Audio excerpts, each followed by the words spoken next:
జై భీమ్. నా పేరు మన్నే శ్రీధర్రావు, నేషనల్ అంబేద్కర్ సేన నేషనల్ ప్రెసిడెంట్ని. ఈరోజు ఇందిరా పార్క్ దగ్గర ధర్నా చేయడం జరుగుతుంది. ధర్నా ఎందుకంటే అసలు వర్గీకరణ రాజ్యాంగానికి విరుద్ధమైంది మరియు చట్టవిరుద్ధమైంది.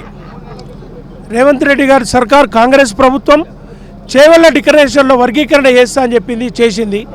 కానీ 18% రిజర్వేషన్ శాతం ఇస్తా అని చెప్పింది. ప్రభుత్వం వచ్చి 2 ఏళ్ళైనా కానీ ఇంతవరకు రిజర్వేషన్ శాతం మాట ఎత్తలేదు. మేము అడిగేది ఏంటంటే, మీరు 18% రిజర్వ్ చేస్తా అన్నారు కదా, ఆ 3% రిజర్వ్ శాతం మాకు ఇవ్వండి, మా మాలలకి, మాల ఉపకులాలకి ఇచ్చి న్యాయం చేయాలని చెప్పి మేము కోరుచున్నాము.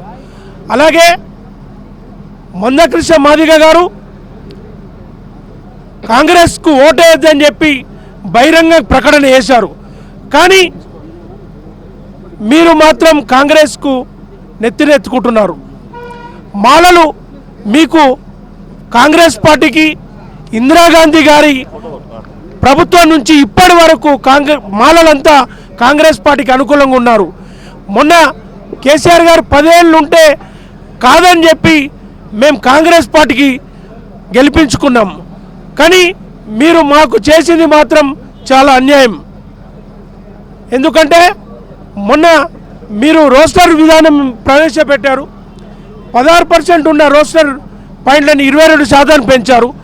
దాని వలన మా మాల మొత్తం జాతి మొత్తం విద్యకు, ఉద్యోగాలకు దూరమైంది.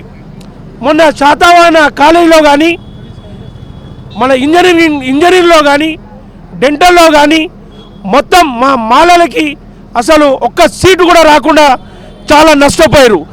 మరి అత్యంత దుర్మార్గుడైన ఆర్ఎస్ ప్రవీణ్ గారు మొన్న గురుకులాల సెక్రటరీ ఉన్నప్పుడు 10 ఏళ్ళు మాకు 10 ఏళ్ళు మా జాతికి అన్యాయం చేశారు. మీరు చంద్రబాబు నాయుడు, మోడీ గారు అడుగుజాడలో నడుస్తూ రేవంత్ రెడ్డి గారు మీరు కూడా మాలలకు అన్యాయం చేయాలని చూస్తున్నారు. కానీ మేము మాలలం దీనికి సహించం. మాలలతో పెట్టుకున్న ఏ పార్టీ అయినా, ఏ ప్రభుత్వం అయినా కనుమరుగైపోయింది. మీ ప్రభుత్వానికి కూడా ఈసారి వచ్చే ఎలక్షన్లో ఇదే మీకు కూడా ఇదే గతి పడుతుందని చెప్పి ఈరోజు నేను ఇక్కడి నుంచి, ఇందిరా పార్క్ నుంచి, మాలా సంఘాల నుంచి మీకు హెచ్చరిస్తున్నాను.